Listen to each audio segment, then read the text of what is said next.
Star Network is here.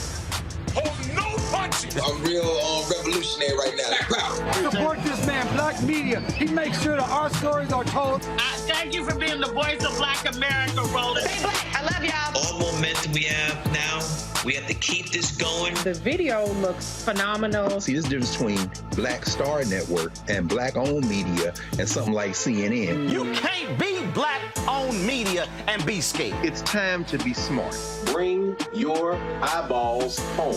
You dig?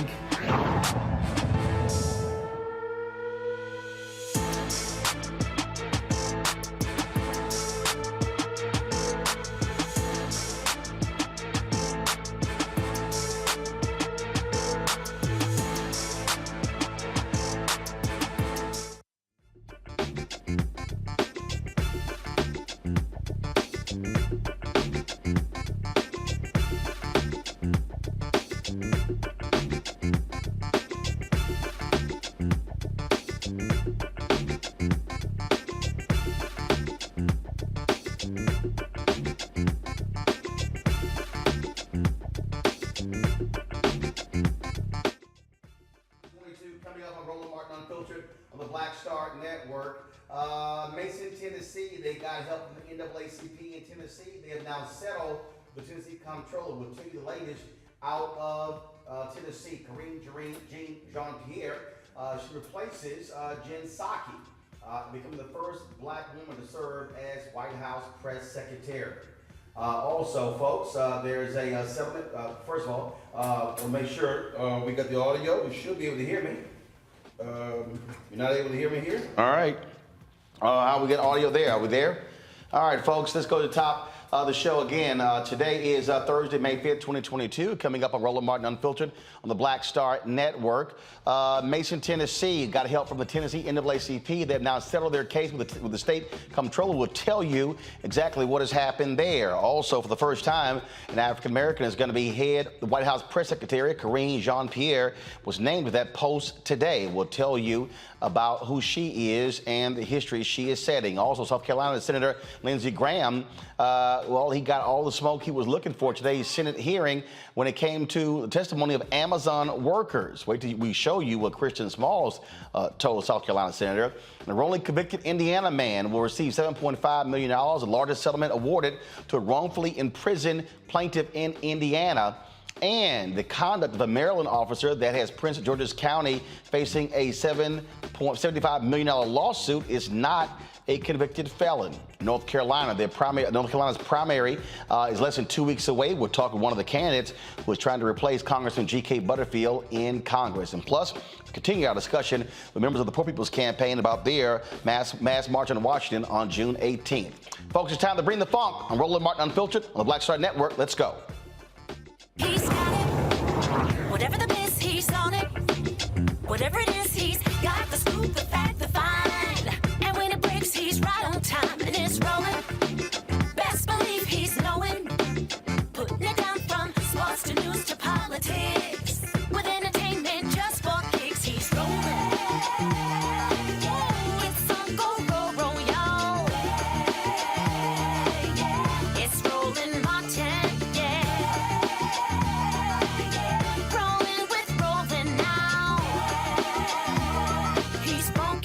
He's real, the best, you know he's Roland Martin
All right, folks, we've been telling you about the story out of Mason, Tennessee, where the Tennessee Comptroller wanted to take over the finances of the city because of misappropriation of funds. Well, they got sued by the Tennessee NAACP, and now a settlement was reached today. Let's talk about that with one of the leaders there in Tennessee. NAACP also just a moment ago sent out a press release announcing this.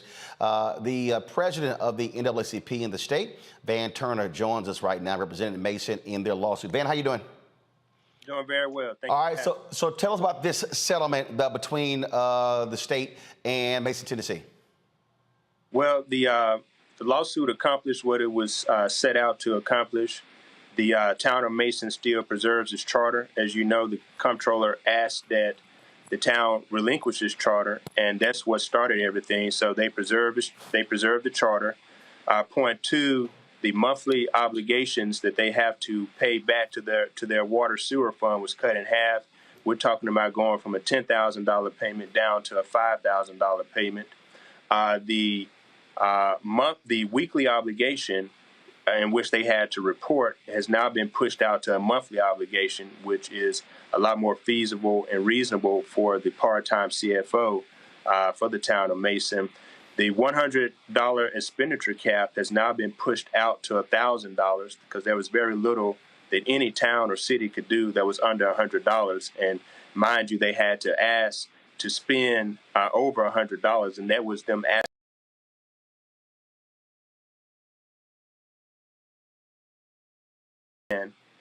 which we thought was punitive, has now been reduced down to a 2-year plan has now been reduced down to a 4-month plan. So all of this will end as far as the corrective action measures. All of this will end on August 31, 2022. So we counted as a victory for the town of Mason, and we were happy that we were able to represent them in this matter. How have city officials responded to this news? They are elated. What we are doing on Monday is having a town hall meeting at the town of Mason that would take place at approximately 6:30. We will be in attendance to support the town. Mayor Gooden and Vice Mayor Rivers are very happy with the settlement. I think the town is happy, and this allows the town to be in place for all the opportunities that the Ford Motor Company project will yield. And that, of course, was the most important thing, because it was the economic impact this plan is going to bring and how Mason is going to benefit. That's absolutely correct. So this is a $6 billion project for the Ford electric vehicles that's really coming to really 4 or 5 miles away from Mason. Mason is a key player as far as the economic development of this West Tennessee area. And so what is of importance is that they're going to have to run a pipeline from the Ford Motor Company to the Mississippi River to treat their water. As I stated before, for any project of this magnitude to take place, you have to bring in the good water and you have to take out the bad water. And the town of Mason had a very valuable sewer treatment permit. And so they are big players because of this permit that they hold, as far as what's going to happen with the development of the Ford Motor project, as well as the development that will take place around the town of Mason and in these other areas. Contractors are moving in, real estate developers are moving in. They're looking at developing the land, and they're going to need the water treatment to be successful in their developments, and that's why Mason is so critical to what's about to take place there. All right, then. Well, look, this is certainly good news, and we certainly appreciate the work the Tennessee NAACP has been doing to ensure Mason gets justice and isn't screwed by the state of Tennessee. Thank you very much. Thanks for reporting on this story. I appreciate it. Thanks a bunch. I was going to bring him on my panel, Dr. Larry Walker, Assistant Professor, University of Central Florida, Dr. Greg Carr, Department of Afro-American Studies, Howard University, and Crystal Knight is a Democratic strategist. Greg, I'll start with you. Look, we've been covering this from day one. This is why all the people, I love hearing people who say, oh, you know what, I don't see what the NAACP is doing. Well, this is an example of why supporting civil rights organizations organizations matters because Mason could not afford to fight the comptroller. They didn't have the resources. And so by having the Tennessee branch of the NAACP step in, that's what allowed them to be able to take the state to court to reach this settlement. That's absolutely right, Roland. And again, everybody, please, you hear Roland say this over and over again. You say you can't be black media and be scared. You've got to support independent media. You've been covering this all along. This week, everybody's shocked to see the Supreme Court draft opinion in the abortion case. Well, guess what? That's what courts do. And the brother you just had on, who leads the NAACP there, was in court. They were in court in Davidson County, my hometown, Nashville, in Chancery Court. And I believe they scared the hell out of the Comptroller's office because they filed an equal protection claim.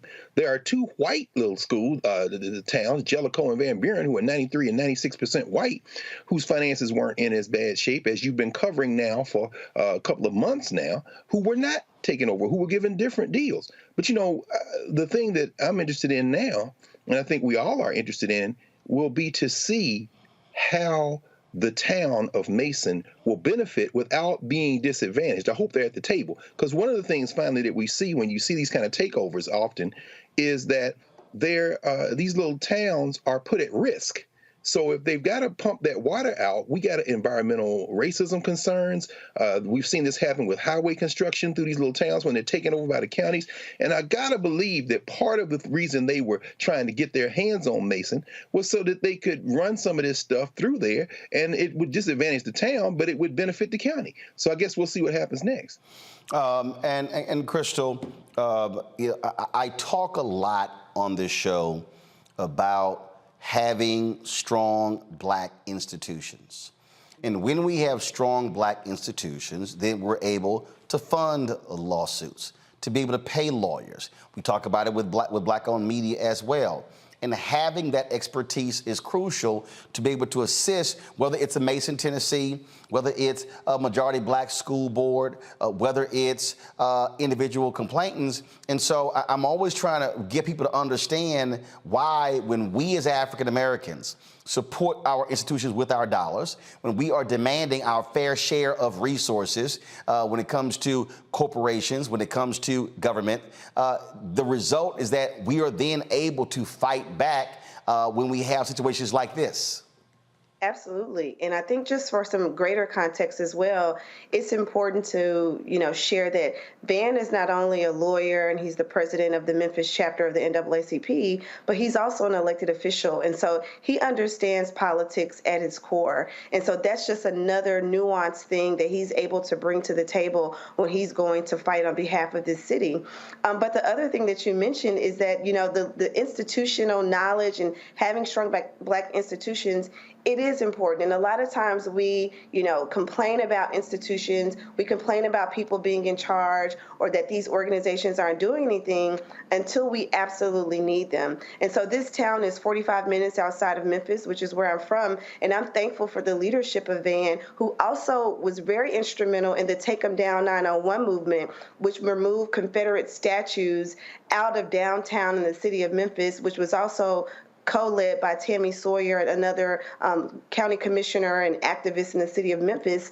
And so when we have our collective political power, legal power, and, grassroots power combined, that absolutely helps in instances like this. And I like what Dr. Carr stated, that, when Van and the NAACP showed up to represent this small town that was really being bullied by the Comptroller's office, that set the tone for where the conversation could go and what, the community needs. And one other thing that I wanted to add that he stated about just the environmental things that the city needs is hopefully there's a group in the city that's able to negotiate a community benefits agreement. What is something that Mason can receive on behalf of this forward project that will absolutely benefit the residents of the community, that will absolutely be a long-term project where this major corporation isn't just coming in and, using resources that are, located in the city,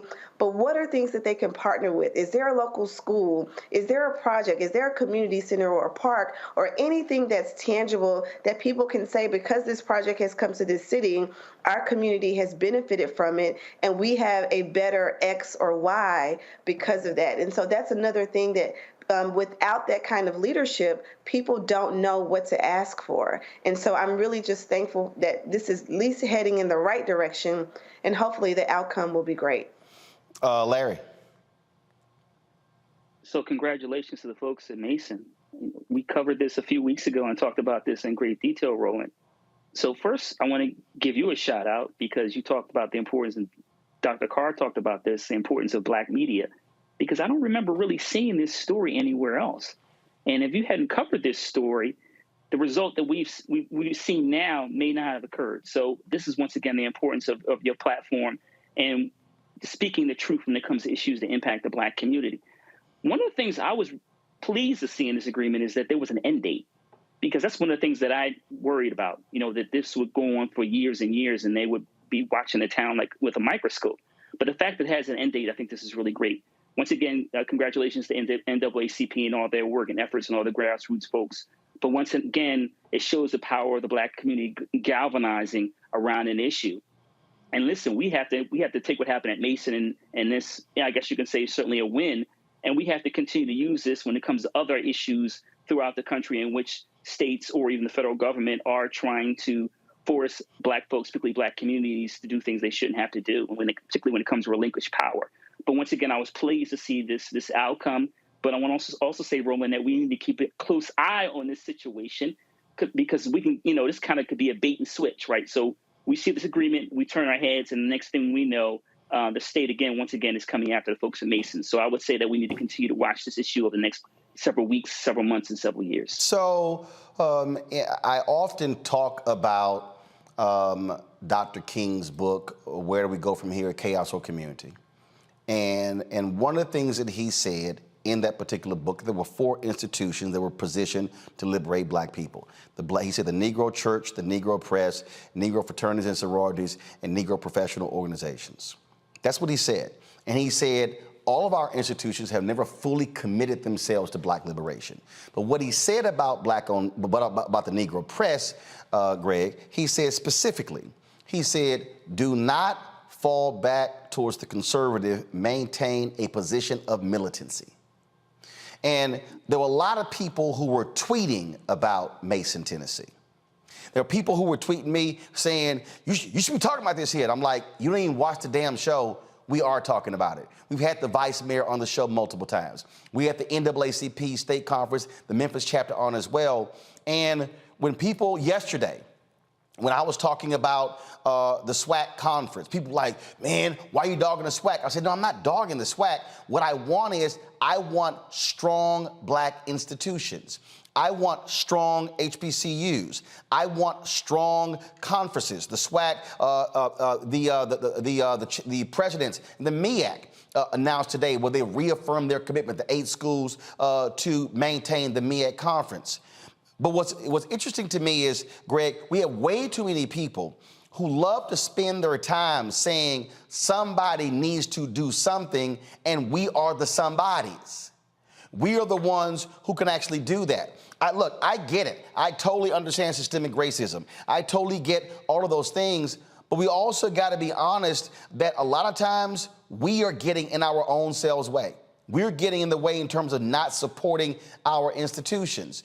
And so I'm not wasting time talking about what this person ain't doing or this person, all these folks who call themselves new Black media, but ain't covering nothing, ain't sitting and advancing the ball. What we have to have is we've got to have strong Black institutions, because I am tired of Black people talking about us surviving when we should be having thriving conversations. That's exactly right, Roland. And one thing no one can accuse you of doing is sitting still. We know we're in commencement season. I think, I know I've lost count at how many HBCU commencements you've spoken. But you stress this over and over again. And, there's going to be a lot of bright-eyed young graduates walking across the stages across the country at our HBCUs. And I'm concerned, as somebody who is on a faculty at HBCU, that our institutions aren't doing enough to prepare these young people to understand that it isn't just about individual success. It is about that type of institutional strength that you're talking about. And when we talk about media particularly, we're looking at the New York Times, the LA Times, we're looking at the Washington Post, we're looking at investigative journalism taking hits, hit after hit after hit, newsrooms shrinking, budgets shrinking, crack reporters being driven off of payrolls and finding themselves trying to start blogs or start websites.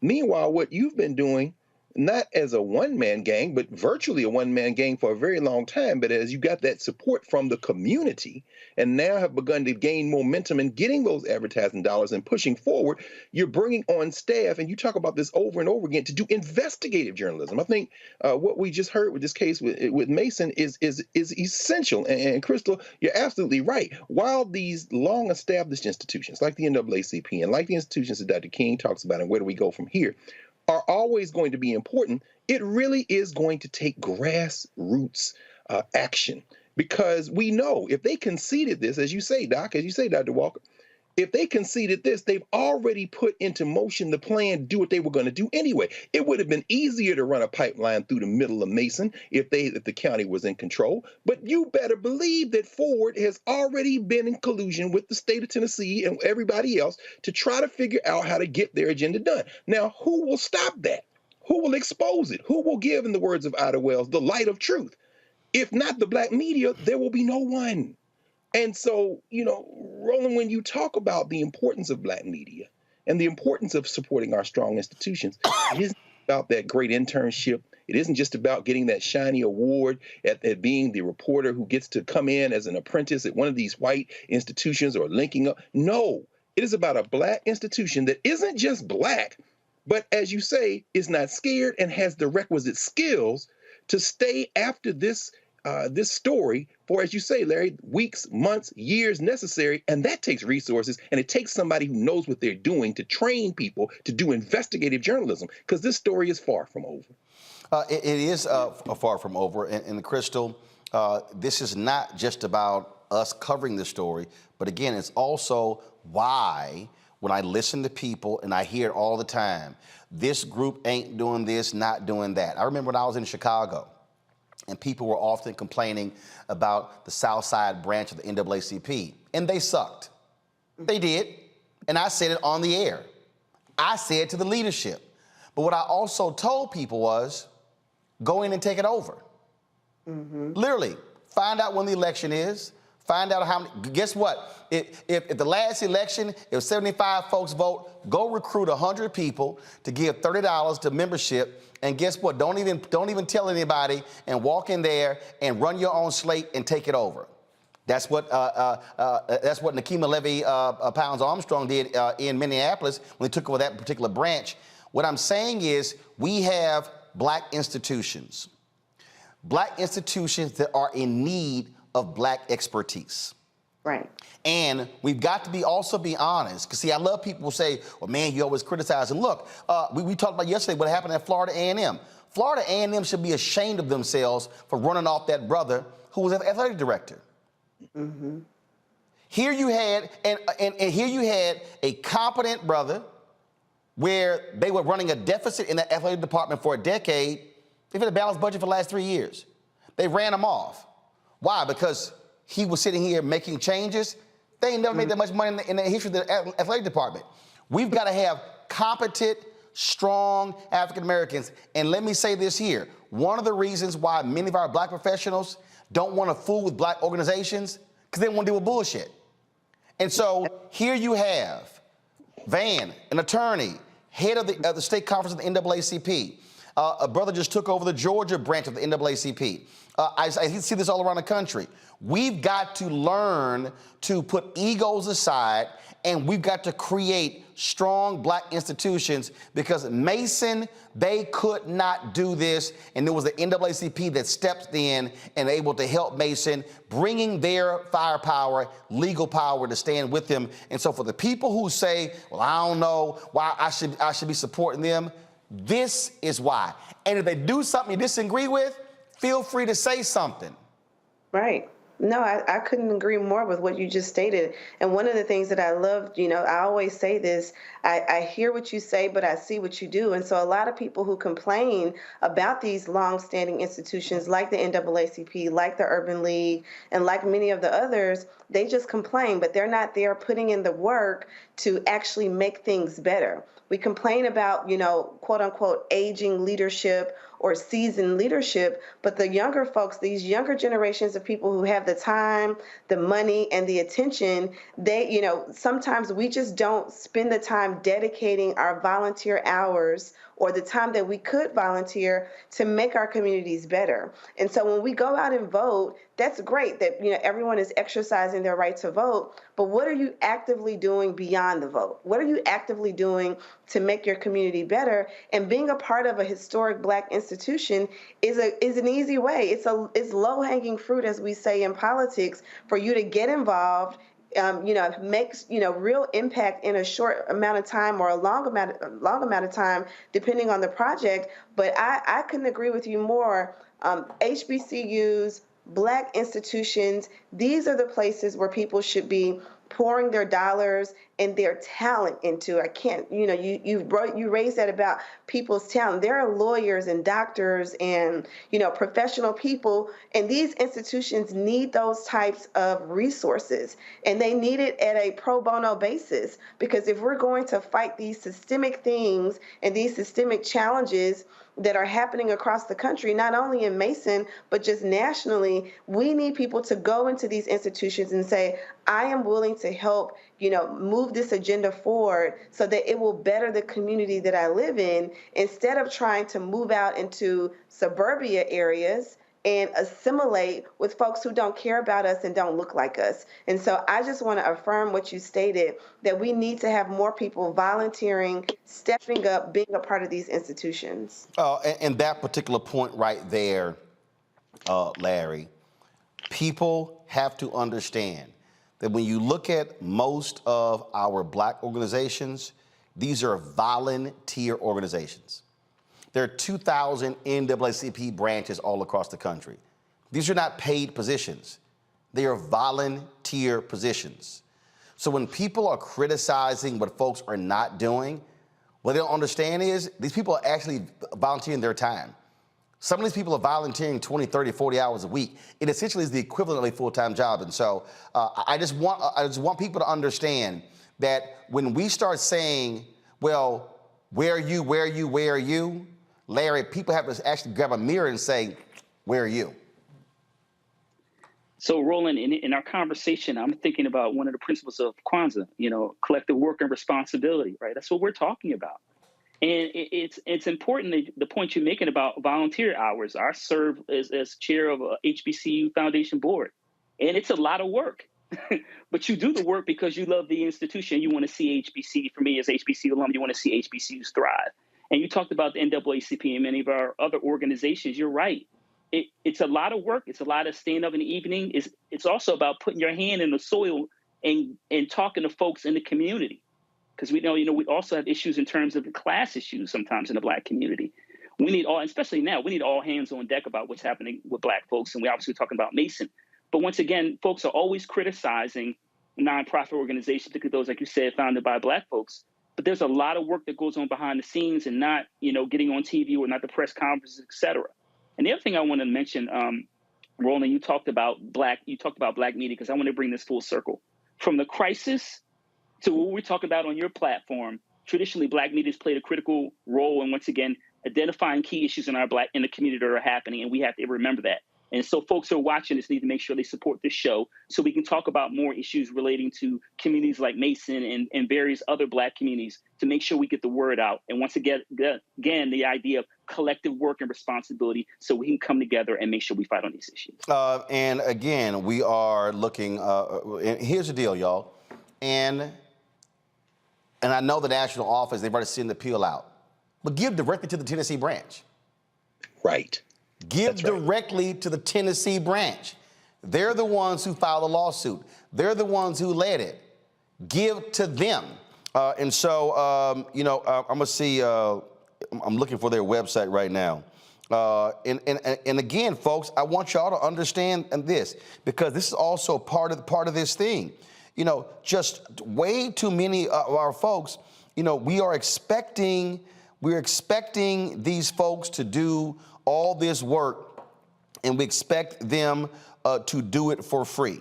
And so that's not how it works. Okay, so this is what I want you to do. Pull it up, please. I want y'all to go to, pull it up. I want y'all to go to TNNAACP.org.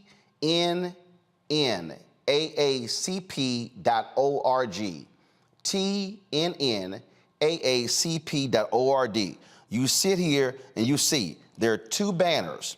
There's the Tennessee State Conference. There's the national headquarters. I want you to give to the Tennessee State Conference. If you are appreciative of the work that they did in this particular lawsuit to help Mason, Tennessee, I want you to donate to the Tennessee State Conference of the NAACP. That's what I want you to do. And so again, the link is TNNAACP.org. TNNAACP.org. Support that branch. They were the ones who filed the lawsuit against Mason, Tennessee. Support them in what they did. That's how we're able to build a collective and build and grow stronger. All right, folks, got to go to a quick break. We come back. We're going to talk Poor People's Campaign, Karine Jean-Pierre becoming the first Black American to be White House press secretary, and other issues. You're watching Roland Martin Unfiltered on the Black Star Network. I'm Deborah Owens, America's Wealth Coach. And on the next Get Wealthy, we're talking cryptocurrency. Does it scare you? Does it confuse you? Well, Black Americans are investing in cryptocurrency more than anyone else. And on the next Get Wealthy, Professor Tanya Evans joins us to talk all things crypto. Crypto presents a really interesting opportunity for direct peer-to-peer access to the potential for extraordinary wealth. That's right here on Get Wealthy, only on Black Star Network.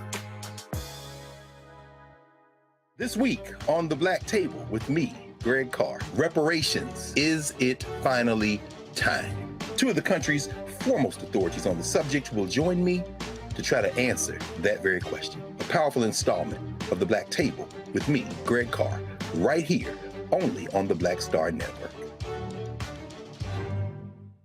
I'm Angie Stone. Hi, I'm Teresa Griffin. Oh, Roland. Hey, Roland, I am so disappointed that you are not here, first of all. Where's our dance? It's like we get a dance in every time I see you. And so now you're not here for me to dance with, sir. You and your ascot. I need it. I need that in my life right now. Okay, I love you, Roland. What's up? I'm Lance Gross, and you're watching Roland Martin Unfiltered.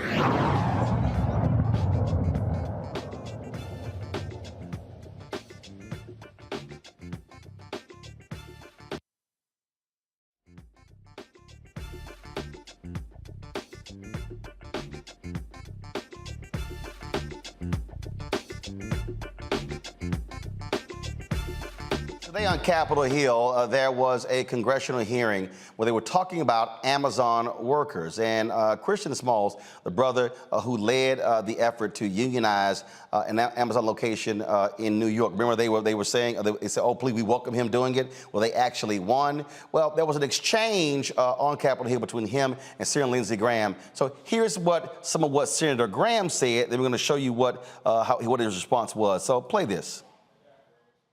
This committee is taking a very dangerous turn under your leadership, to be honest with you. You're singling out a single company because of your political agenda to socialize this country. Every time I turn around, you're having a hearing about anybody that makes money is bad. The government needs to grow beyond our ability to pay for it.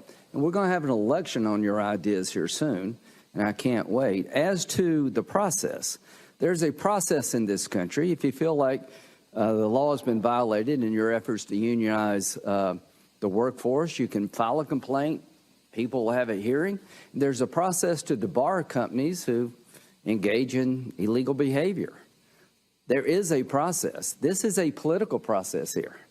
This is an effort to get an outcome you want, using the United States Senate as your vehicle. This is very dangerous. You can have oversight hearings all you like, but you've determined Amazon is a piece of crap company. That's your political bias.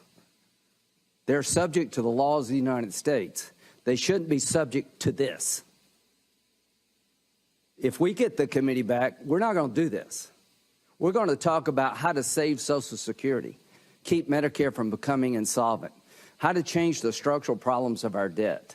I'll talk to you about climate change. What happens if you electrify all the vehicles in the country? What does that mean for power producers? I'd like to work with unions. Got an uncle who was a vice president of a union, paper mill union, to bring jobs back into America. I'd like to work with companies, unions, and the private sector to become energy independent again. All right, y'all. So that's Senator Lindsey Graham. Well, here's how the brother responded to Lindsey. First off, I want to address Mr. Graham. First off, it sounded like you was talking about more of the companies and the businesses in your speech, but you forgot that the people are the ones who make these companies operate, and that we're not protected, and that the process for when we hold these companies accountable is not working for us, then that's the reason why we're here today. That's the reason why I'm here to represent the workers who make these companies go. And I think that it's in your best interest to realize that it's not a left or a right thing. It's not a Democrat or a Republican thing. It's a workers thing. It's a workers issue. And we're the ones that are suffering in the corporations that you're talking about, in the businesses that you're talking about, in the warehouses that you're talking about. So that's the reason why I think I was invited today to speak on that behalf. And you should listen, because we do represent your constituents as well. So just take that into consideration, that the people are the ones that make these corporations go. It's not the other way around. So as the current interim president of the Amazon. Why is that important? Because you just saw the contrast. You saw Senator Lindsey Graham whining and complaining towards Senator Bernie Sanders about how he's leading this committee and, oh, corporations are bad. And here you have workers, low-wage workers, sitting right there, and Graham doesn't give a damn about them. He literally is more concerned about the hurt feelings of Amazon, which is owned by the world's richest person, a company that does billions upon billions upon billions, and there are workers who literally are fighting for better wages and benefits. If you want to understand the contrast between today's Republican Party and some Democrats, because you got some Democrats who sound just like Lindsey Graham, then you saw it right there.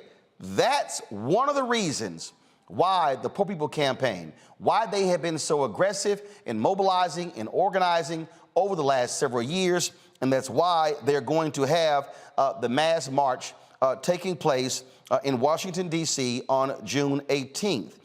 And a little bit later, some of those workers went to the Oval Office to meet with President Joe Biden. But President Joe Biden has been unwilling thus far to meet with impacted, low-income, poor workers aligned with the Poor People's Campaign. And the White House needs to do a hell of a lot better and stop being afraid to meet with poor people. If you can meet with CEOs, if you can meet with industry leaders, if you can meet with the military-industrial complex, well, you damn sure President Joe Biden, Vice President Kamala Harris can meet with poor people in the White House, in the Oval Office, discussing their issues. Joining us right now is Kelly Smith with the Poor People's Campaign out of New York. Kelly, glad to have you. I mean, that exchange right there, when I saw it, told me everything I need to know about the Republican Party and how they feel. They claim they are about the working class. And they literally have these white working class people in Ohio, in Pennsylvania, in Michigan, believing the BS of Donald Trump and the rest of them when all they're doing is literally driving the agenda of the Chamber of Commerce. Yeah, I mean, absolutely. I mean, that exchange is shocking but not surprising. It's repetitive. It's what we see constantly from our elected officials, really on both sides of the aisle often. You know, I was struck in particular that Senator Graham, you know, had to immediately point out some relative that is a union worker, is that if that somehow validates him or gives him more authenticity, and yet he's not willing to meet with or talk to or listen, more importantly, to the workers right in front of him.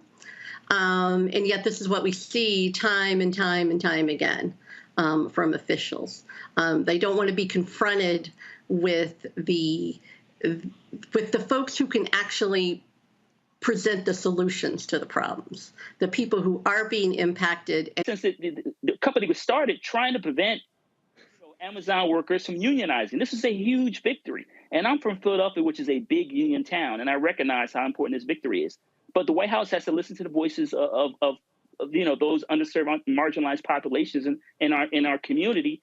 And also, like I said, they have to stop trying to play it safe and making sure they're inviting, you know, not only just Brother Barber, but, you know, the folks that he's working with throughout the country to bring these issues to the forefront.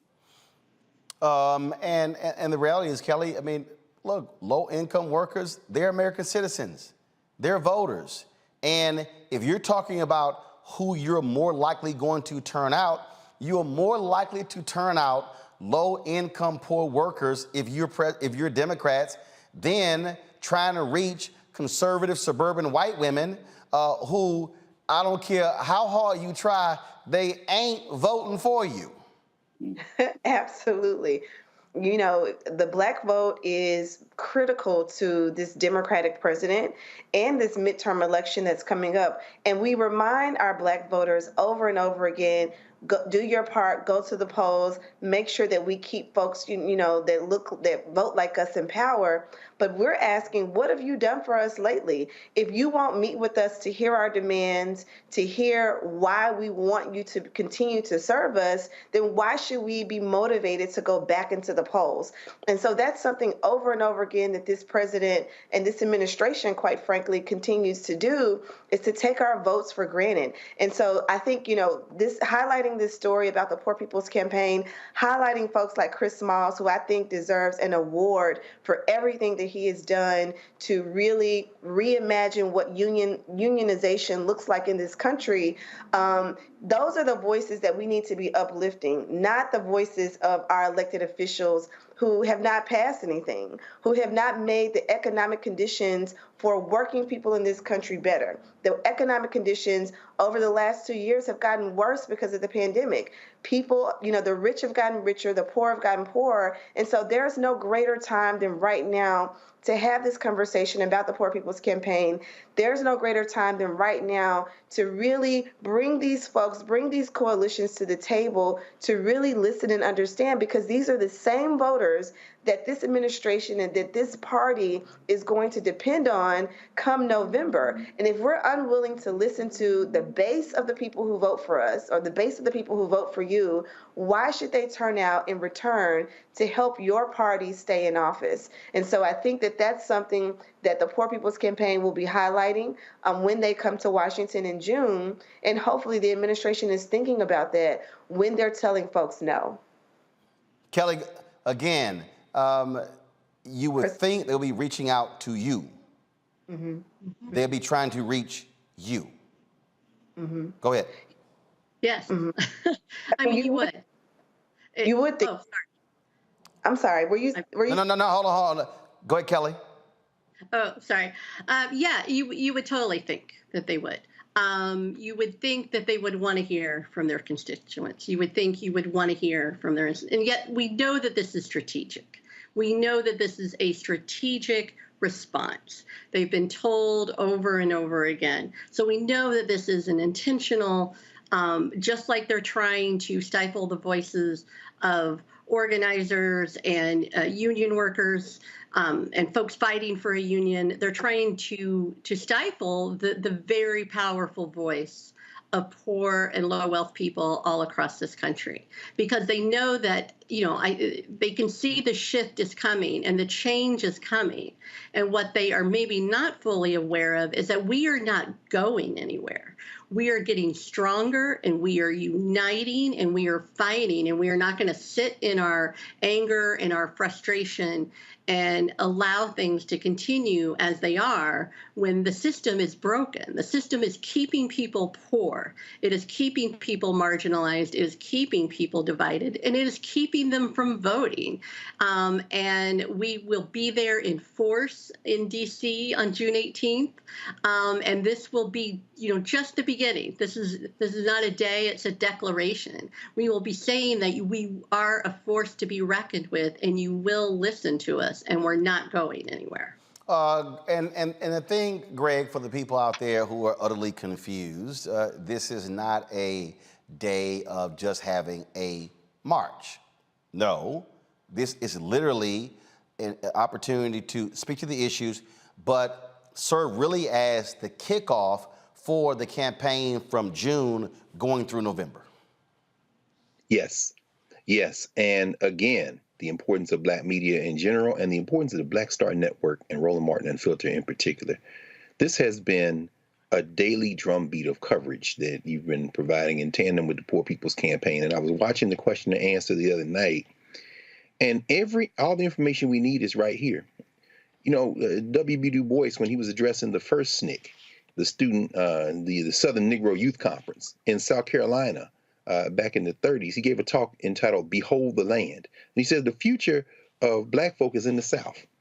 But that also extends to the future of poor folk. When we see this draft opinion that leaked, and the white nationalist party is now quiet as a church mouth because it was a little premature. I think they're worried about a potential event horizon. When we saw that, we know that the people who are going to be affected, the women that are going to be affected, are the poor.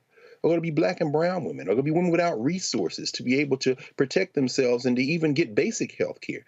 And we see all those forces converge in South Carolina. Little Lynn Graham is a wholly owned subsidiary of Home Depot and Pfizer and Amazon, who are among his big campaign donors in South Carolina. Over the last decade, we've seen South Carolina expand mightily into South Carolina with their distribution centers, huge tax breaks that the South Carolina legislature, controlled by the white nationalist party, has given them. And to see that brother today, Chris Smalls, in his fitted and grills, refer to Lynn Graham as Mr. and not Senator Graham, I like that kind of contempt, because that man should be held in contempt. And what we have to understand is that the Poor People's Campaign is extending the trajectory of Dr. King, who said over and over again that he was not a politician, that he was called to this work. And they were coming, as we know, and as you've talked about many times, Resurrection City, they were going to come here and stay. This wasn't a one-day event like 1963. They put a bullet in Dr. King, in part to try to slow that movement down. But out of what happened in 1968, we see strong unions. We see civil rights legislation. We see organization. And finally, and this is what I love listening even now, Sister Smith, Kelly, and listening over the nights that you've been covering this, Roland, the level of organization in this Poor People's Campaign is unmatched. I was looking at the bus schedule, the routes that are coming, the ride share buses that are coming from all over the country. And correct me if I'm wrong, I think that if you're going to get on one of those buses around the country, you got to get the best rate. And the rates are already low, but they say they go up after the 19th of May. So make sure you all get the seats. We're all going to meet here in Washington, and we're not going to go anywhere. The reason the poor are ignored in this country is because the people who think they can buy elections and break the back of the poor have bought the politicians who are under firm instructions to ignore them. But guess what? You get enough people together and you cannot be ignored. Kelly, final comment. Oh, I'm just so grateful for all the things that are being shared here. No, it is absolutely true. We are well organized. We are continuing to organize. We are mobilizing. We are across all sectors, all communities. These are so many of us have been called to this movement. It is not just an action or something that we do, but it is a true is that we go through as Indigenous people. We can't get a decent wage to sustain ourselves, nor can we get adequate housing. Veterans across this nation say enough is enough. We can't pat essential workers on the back on one day and then cut their health care the next day. Health is a political choice. What more do I need to do to prove that my voice is just as valuable as anyone else's? There are still forces in denial that would try to slow walk our transition to a clean economy and a just future for us all. We have an immoral system run by immoral people. But together we walk and we fight. It's time for a change. Reconstruyamos esta gran nación. See, we are people of resilience as we fight these interlocking injustices together. When we work together, mobilize together, and rise together, we become a voice for the voiceless, and we become an agent of change in a time where great change is needed. We need the third Reconstruction to ensure that deaf people, people with disabilities, and all people can have the right to live and to thrive. We know what they are doing, but the question is, what are we going to do? Reconstruction begins when we change our mentality and say it's time for you to get your foot off of my neck.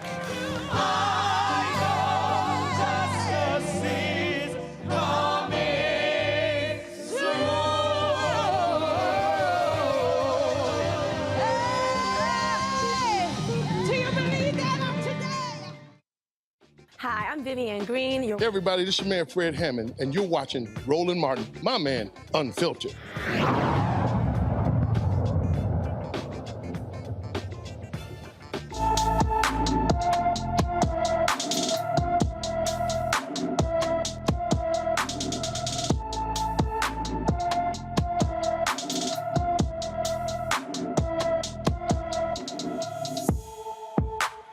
All right, folks, of course, we have our Black and Missing of the day. Torian Oaten left his Detroit, Michigan home on April 28th and has not been seen since. He is 6 feet 2 inches tall, weighs 210 pounds, with black hair and brown eyes. He was last seen wearing a black hooded sweatshirt, black pants, black shoes, and carrying a red backpack. Anyone with information about Torian Oaten should call the Detroit, Michigan Police Department at 313-596-1240,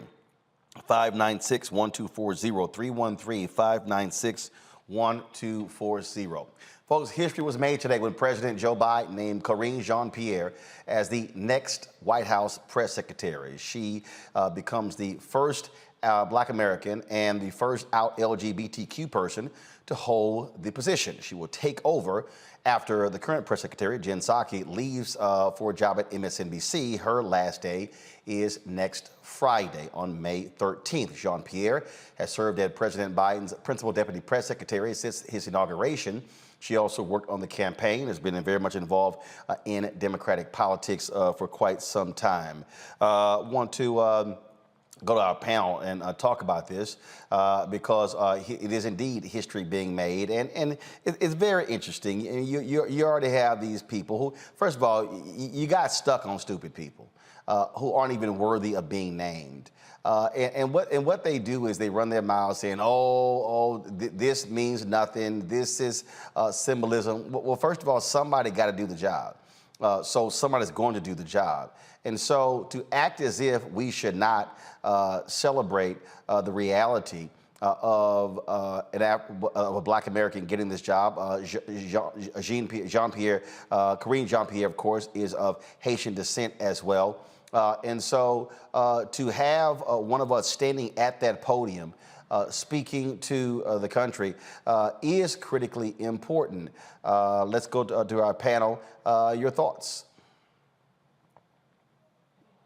Well, I'll jump out there first on this. I mean, it's critically important, right? And President Biden talked a lot about, during his campaign and the things that he would do. And so one of them, obviously, is seeing a Black woman out in the forefront every day, speaking to the press. This is going to be critically important.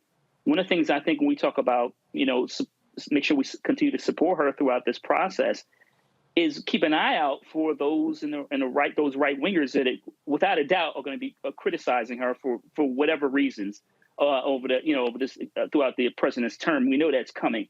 But I think, like I said, particularly the folks that I know that are of Haitian American descent, they're extremely excited about this, as they should. And I'm looking forward to it. And like I said, we just have to make sure we continue to support her when she has to deal with a lot of the nonsense on some of the other platforms we don't have to name. We already know. But this is really important. And like you said, Roland, the folks who are stuck on stupid or suggesting this kind of just some symbolic thing. This is the spokesperson for the president of the United States. And I know as a former congressional staffer, this is a big deal. So to see, and for all the Black girls out there who aspire to do great things, as they get older, when they see her on television, it's gonna be really important. Just like when Black women see VP Harris, this is important. It's not just symbolic. This is a person who's essentially the voice for the president of the United States. So congratulations, and I look forward to supporting her throughout the tenure. So Crystal, when President Obama was in the White House, I wrote a column shortly thereafter criticizing the lack of Black people in his press office. And I got a call from Valerie Jarrett, and she said, just left the Oval Office, and the president is not happy. I said, what's the problem? She said, well, Robert Gibbs came in, waving your article, and he said that attack on his press office is an attack on him. And I said, no, come back. Go back to 7. No, boxes. Leave it like it was, please. So here's what I found to be interesting, Crystal. So they called me up talking about it. And I said, well, didn't I tell y'all it was going to be a problem? Before y'all got in the White House, if the White House press secretary office looked as white as it was in the campaign? Yeah. So why y'all calling me? Didn't I not tell y'all I was going to say something? Yes. So why y'all mad because I said something? Well, what should we do? I said, go hire some Black people. Now, I get a phone call from Corey Elons. And I knew what his job was. He was over Black media. And I'll never forget, I was at my townhouse in Chicago. And I said, he called, I said, stop. First of all, I know why you called. But you're going to listen. You can put on your little notepad, we talked, but you're going to listen. I said, Corey, do you know why I wrote that column? I said, because see, you're going to be stuck in the director of African-American media position if somebody like me doesn't say anything. I said, but see, I also wrote the column not because of the current job. It's the job you're going to get after you leave the White House. Right. See, for everybody who's watching, I just need y'all to understand, Robert Gibbs, when he left the White House, he became the global communications director for McDonald's. That means that he was responsible for the entire team. When you look at the other press secretaries, they've left, and I forgot one of them who was with Obama. I think Jay Carney. He may have gone to run the communications team at Uber. I mean, we can go on and on and on. Everybody listen to me, listen to how I think. When you are seen to be deputy press secretary or White House press secretary, it's the job you get after where you can literally change the face of a company's communications apparatus. Folk leave that job and they become executive vice presidents. They run multinational corporations. So when you say, well, it's not that really important, this is how you also break the glass ceiling in corporate America, because you transition from a position of power to a position of power. Absolutely. When you leave the White House, where you're not even making $200,000, you then are going in, you're going to go. So Karine is going to go from this position, no matter how long she has it, to a major position in corporate America, where she then will be making significant dollars, stock options, be able to hire other people doing the exact same thing. So for all the fools out there who are simply saying, oh, this is just symbolism, that tells me you know nothing about power. That tells me you've never sat at the table of power and you have no idea how power works. Crystal. I, agree with you, Roland, because, one of the things that we love to talk about when it's, a white person in the position is how great of a job they do and how, they've broken major milestones. But when it's a black person, we automatically diminish the role. Well, it's not that important. It's not that big of a deal. Why is this administration focusing on another black woman, even talking about Ketanji Brown Jackson. But what people don't realize is that when you have a black person that is in a position like this, not only is it representation, right? It's aspirational for people like me and other black women in this country who may only dream about working in a White House, being the spokesperson for a president of the free world. But also, she will help shape the narrative wherever she goes after the White House. And that's what's really important. And you brought that up when you're talking about, Robert Gibbs and others who've gone on to these major corporations, because we've seen corporations make really bad mistakes as it relates to marketing for black people in this country.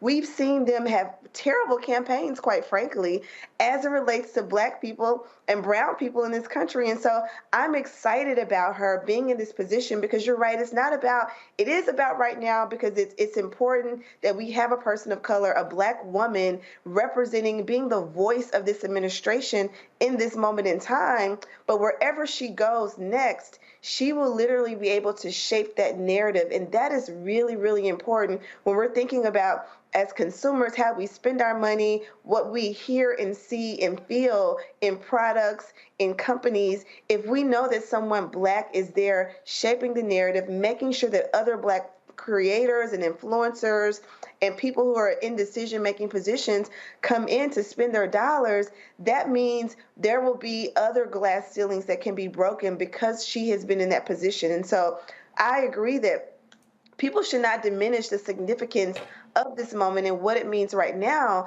because we don't know who she's elevating beneath her. She could be elevating another black woman. She could be elevating a black male. And I hope that she's thinking about just the weight of what she's doing while she's in this role and the doors that she's able to open up for others. But absolutely, when you talk about the post-job experience and going into corporate America, it becomes really critical when we think about everything that we see and hear on TV and in radio and in media. If there is a black person helping to shape that narrative, how many more of our stories can get told from a lens that is, obstructive and not just a white lens. The white lens in America is literally imprinted all across everything that we do.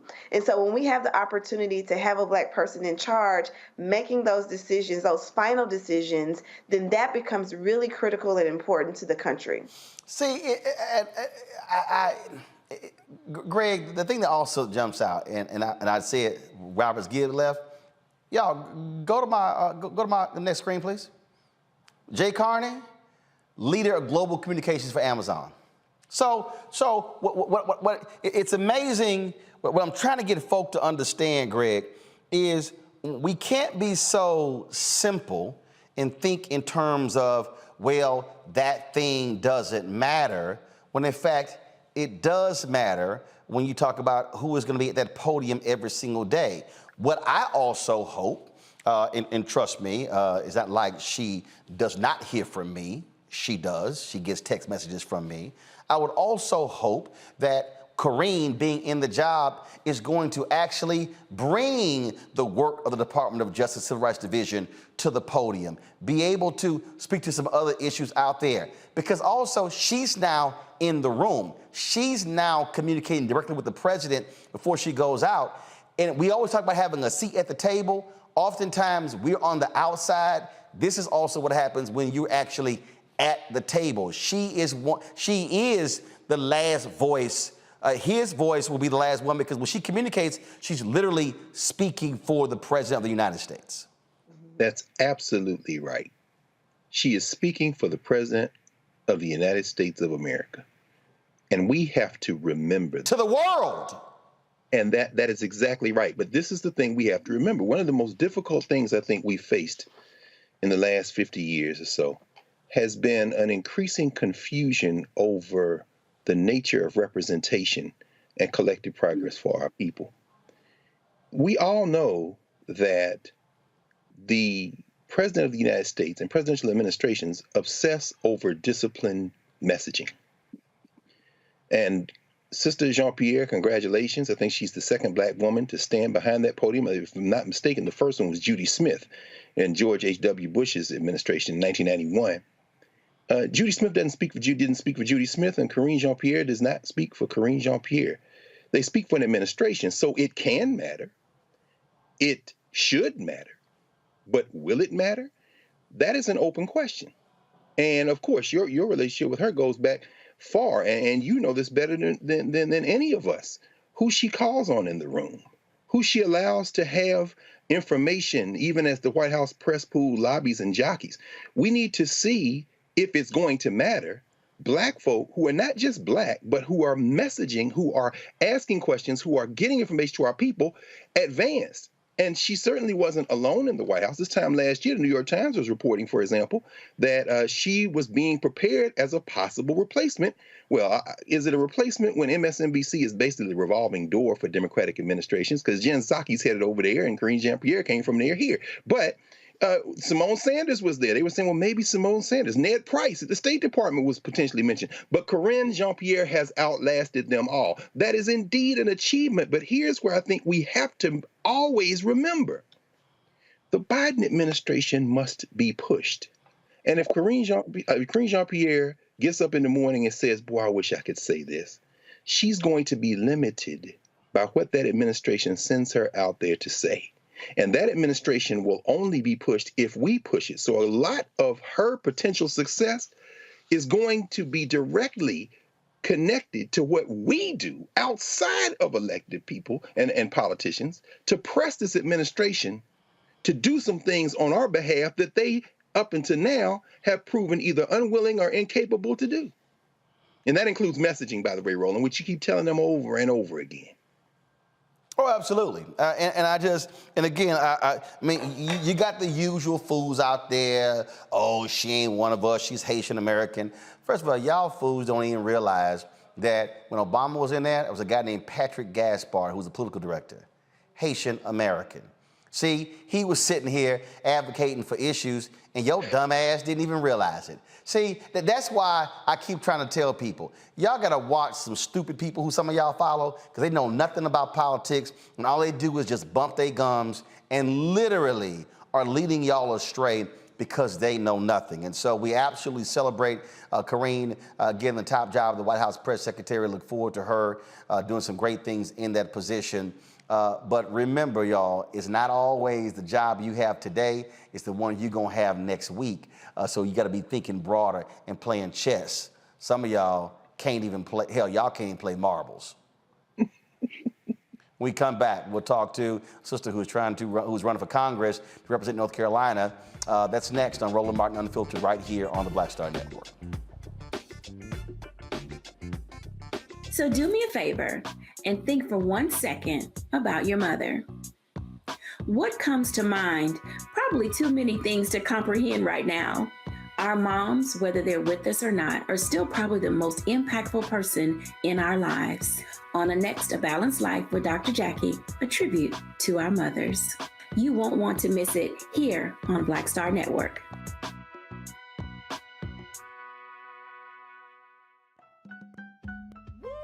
We're all impacted by the culture, whether we know it or not. From politics to music and entertainment, it's a huge part of our lives, and we're going to talk about it every day right here on The Culture with me, Faraji Muhammad, only on the Black Star Network.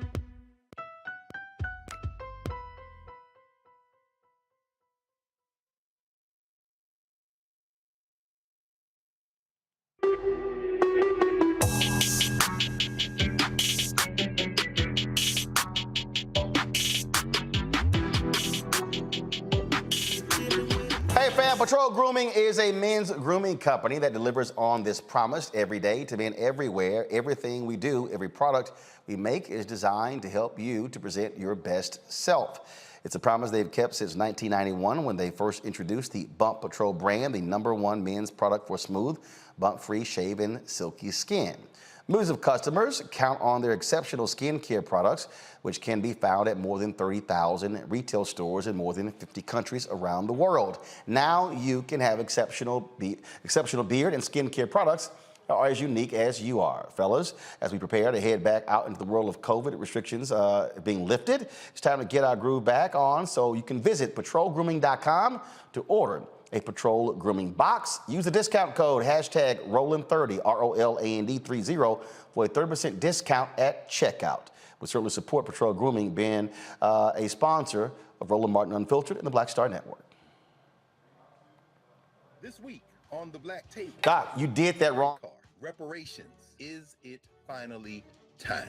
Two of the country's foremost authorities on the subject will join me to try to answer that very question. A powerful installment of the Black Table with me, Greg Carr, right here, only on the Black Star Network.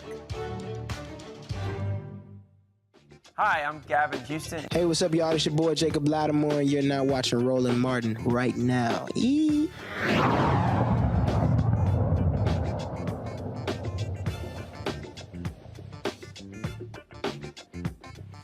All right, folks, Republicans have been doing all they can to stop Democrats from getting elected to Congress. They tried to rig the congressional districts in North Carolina, but was stopped by the courts. They severely broke up the districts of Congresswoman Alma Adams as well as Congressman G.K. Butterfield. Congressman G.K. Butterfield announced that he is retiring. And so one of the folks who wants to head to Congress when the polls open on May 17th in North Carolina for their primaries is my next guest, Erica Smith. She's a former state senator, and she is running against current state senator Don Davis for this position. Both are vying again to be on the Democratic ticket for the 2nd Congressional District in North Carolina. Glad to have you here, Erica. Now, you initially were going to run for United States Senate, but then when Butterfield announced his decision, you shifted. Why?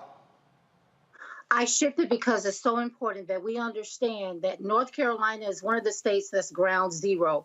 I endorsed my former fellow contestant in that race, former North Carolina Supreme Court Justice Sherry Beasley. We know that there are no Black women currently serving in the U.S. Senate. And two of the reasons why I shifted is because, first and foremost, we need to have a strong Black woman representing in the U.S. Senate. And so I'm certainly tipping my hat off to her. Secondly, when Congressman Butterfield announced that he would be retiring upon the release of the gerrymandered districts, I knew that this was a district that I love, and this district needed somebody to step up, someone to step up who could win, someone who had a demonstrated record of beating every Republican and outperforming Democrats in this rigged congressional district. For this district, it is 41% African American, Black and brown people, and we know that we are not going to let Republicans steal our voices, steal our votes, and steal this district from us. And I'm the strongest candidate who can keep blue. One of the issues that has come up in the last couple of days, obviously it's gotten heightened, is you going after your opponent for his position on Roe v. Wade. Absolutely. Roland, reproductive health care is on the ballot in North Carolina's 1st Congressional District. I served with my opponent in the state Senate when I watched him with such appall vote with Republicans to block women's reproductive health care. He voted to defund Planned Parenthood. He also voted to criminalize doctors who provide abortion services. I know that this is a decision that must be left only to a woman, her doctor, and her God. What also is critically important for the 2nd Congressional District? What is it that you are going to deliver if you elected? I'm running on a rural New Deal. Historically, this district has been one of the most impoverished in the country. And because of my skills as an engineer, I understand re-engineering policies to make them work just as well in our rural centers as they do in our urban centers. I represented 11 of the 19 counties in the 1st Congressional District. Every last county that I represented under my tenure for 3 terms in the state Senate became less economically distressed because of the historic appropriations, investments, making sure that small businesses could grow and thrive, running on universal broadband, universal health care, making sure that we have clean air and clean water. This is a district that is a birthplace of the environmental justice movement. This is the congressional district that was first represented by Congresswoman Eva Clayton, the first Black woman to serve this since Reconstruction. And she is supporting me in this campaign. She's voting for me in this campaign because she knows I am the best on the issues. Another critical issue is that my opponent voted for a racist voter ID bill. He was one of only 2 Democrats to vote on that racist voter ID bill to rob African Americans of their vote. The court ultimately struck down the bill as unfairly targeting African Americans. But yet we know that this is a district that's 41% African American, and it is critical for us to have a voice and to have a true Democrat who's going to fight hard on the issues that matter most to us. Questions from our panelists. Crystal, you first. Well, one, thank you for running and thank you for serving in the state Senate. You talked about just, you serving 11 of the 19 districts. And once you were, as you were serving as a state senator, they became less economically distressed. Oftentimes when people run for office, they create legacy projects. And so just staying on the thread of the economic challenges or things that you want to improve in the district, what is one thing that would stretch across the 19 counties that your district represents that you could see as a legacy project that even after you're gone from the seat, your tenure would render this district, better off because you had served? Definitely, it is my work with farmers as well as my work with small business owners. I am a Main Street Democrat that understands the importance of keeping our rural communities revitalized. And so through my work, we worked on an initiative called Ramp East, and it was Rural Advanced Manufacturing Projects, which is a legacy project to bring those jobs back to the 19 counties that have been shipped over to China. I'm also running on the legacy of a Rural New Deal, the right to repair for farmers. And this Rural New Deal is historic investments in infrastructure, historic investments in universal broadband. Believe it or not, the broadband connectivity in this district is atrocious. It's about 21%. And so we know that that disenfranchises students from online learning. It disenfranchises patients who need the access for telemedicine care. It disenfranchises small businesses who need to grow. We deserve more than a dollar store economy and a GoFundMe healthcare system. So I am definitely fighting to keep these rural hospitals open. I am the candidate in this race who started the legacy of Medicaid expansion, filing bills for North Carolina to expand Medicaid. And that would help us bring in revenue, create jobs, and cover, hundreds of thousands of working adults in this district, many of whom who work but cannot afford health care. Another critical issue that we know that we're fighting in this race, there's a lot of money pouring in from a Republican super PAC, and it's pouring into our race trying to steal the election from the people. But we know that the people, we have dreams, and our dreams are bigger than their money. So I am running on that legacy of historic appropriations and growing rural economies, and that's so critical for this nation to continue to be the strong nation that it is. Larry. Yeah, so you talked about you represented many, in terms of many people who are already currently in the district. Can you talk a little bit? You talked about how your policy positions differentiate from your colleague, and obviously we've had this week the issues relating to Roe v. Wade. Can you talk specifically about how when you're out campaigning, how you plan on talking about that issue in terms of your position when it comes to Roe v. Wade compared to your colleague who you're running against? colleague, of course, is paying lip service to this. Not only did he vote with Republicans to block women's reproductive health care freedom and to criminalize doctors who provide abortions, but he doubled down on that by voting against our Democratic governor, and he voted with Republicans to overturn the veto on this. And so when I'm talking about this issue, I'm coming from the perspective of being a woman who had to make a difficult decision. I gave birth to a 1 pound, 1/2 ounce baby boy at about 23, 24 weeks gestation. And before I delivered Elias, my family and I had to make a decision on priority of life. And so the doctors asked, do you want us to save you or save your unborn child? Because we don't believe that we're going to be able to save both of you. I had pregnancy-induced hypertension. Black women's maternal mortality rates in this nation are worse than in developing countries. In North Carolina, is almost twice the average of the national average. So when I talk about this issue, no one had the right to make that decision. Yes, my husband had an opinion. Yes, my male sons who were 12 and 14, they had an opinion on whose life they wanted to be saved. But I, as the woman, had the sole right to make a decision about my life, to make that decision about what I'm going to do with my body and when. And so I firmly, as a faith-based leader, I talk about this issue from the perspective of understanding what it is to be pro-life choices. And that takes into account the life of the mother, the life of the unborn child, and the people that I pray with, my neighbors that I go to church with. They all believe that that decision should be left to the woman, her doctor, and her God. It's plain and simple. Greg Carr. Thank you, Roland, and thank you, Senator Smith. It is rather absurd for your opponent to now say that he would certainly vote to enshrine women's right to choose and reproductive health when the record speaks for itself. So clearly he's desperate. And so thank you for answering Dr. Walker's question the way you did. With an eye toward the general election, let's claim that you're going to win this primary and go forward. Davis has been out here telling people that his brand of, I suppose you might call it conservative Democrat, whatever that is, would be more electable in the general election. What is your strategy? And you've mentioned the money flooding in to try to stop you, of course. But what would be your strategy in the general election in what is being projected, if I understand correctly, as the most competitive district in the state, thanks to this terrible gerrymander?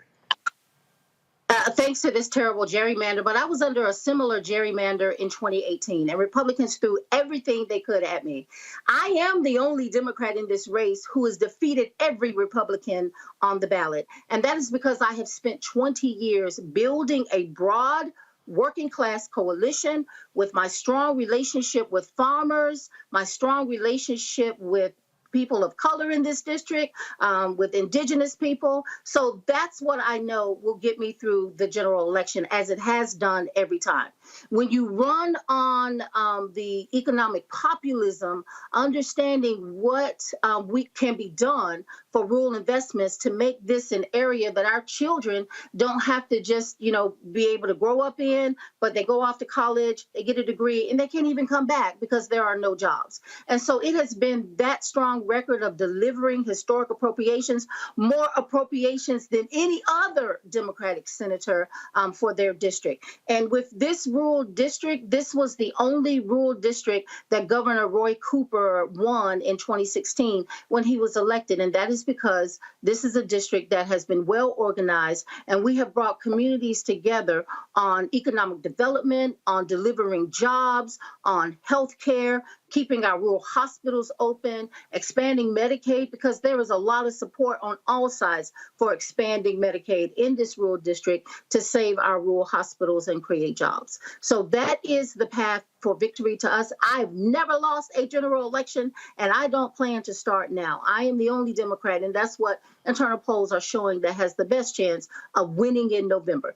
Do we want to send to Congress another obstructionist? I mean, we need to ask ourselves these questions. I am so tired of us, supporting these Democrats that get to Washington, D.C., and they block Biden's agenda. Senator Joe Manchin, or, in this case, it will be Don Davis. He stood against our Democratic governor more than any other Democrat in this state. And with the critical issue of Roe v. Wade and women's reproductive freedom, we cannot allow the election of the most anti-choice Democrat in the entire General Assembly. All right, then. Erica Smith, we certainly appreciate it. Thank you so very much for joining us here in Roland Martin Unfiltered.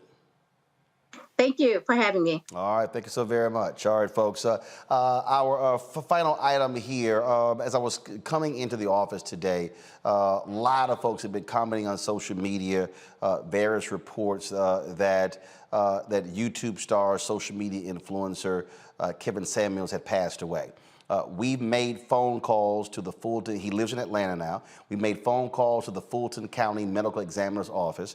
We were told moments ago that they could not confirm nor deny that they have someone named Kevin Samuels there in the medical examiner's office. And so all these people who are saying this confirmed, we have not gotten any confirmation.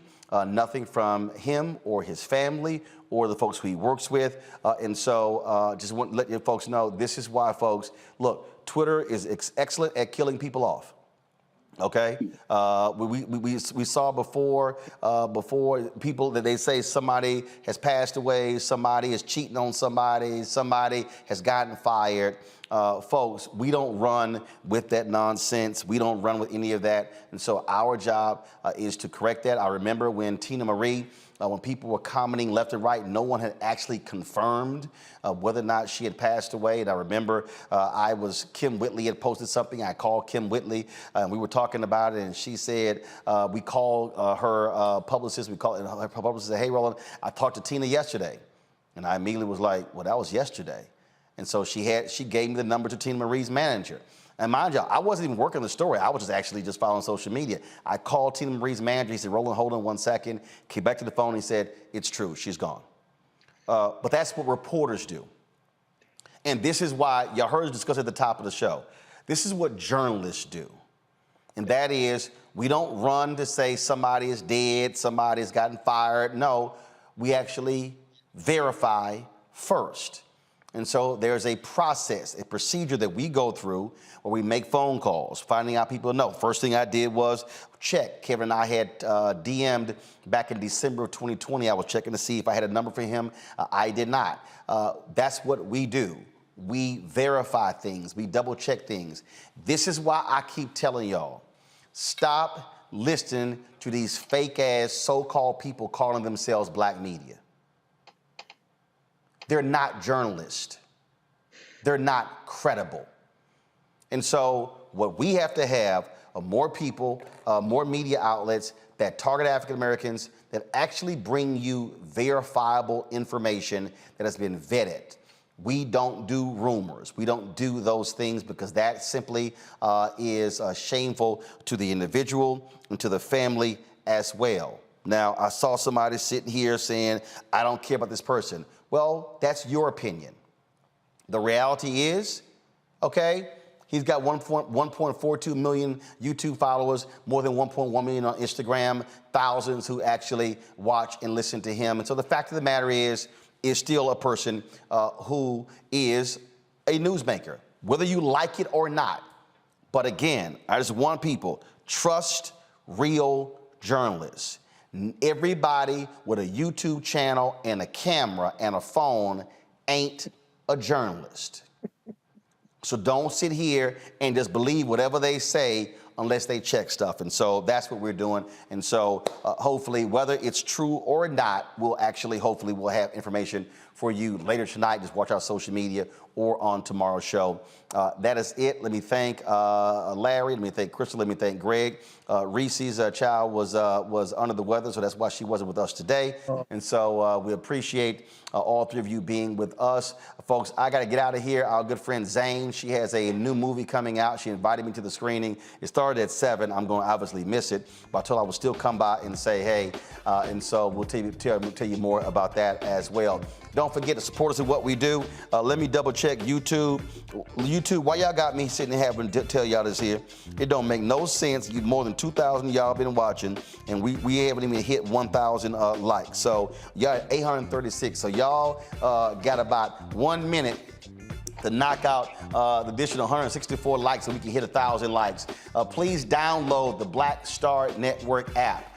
This, of course, look, our whole goal is simple. Do we want to always be on YouTube and Facebook? Absolutely not. We got to build the numbers up. This is our platform. We own it. So we don't have to ask anybody permission on what we run.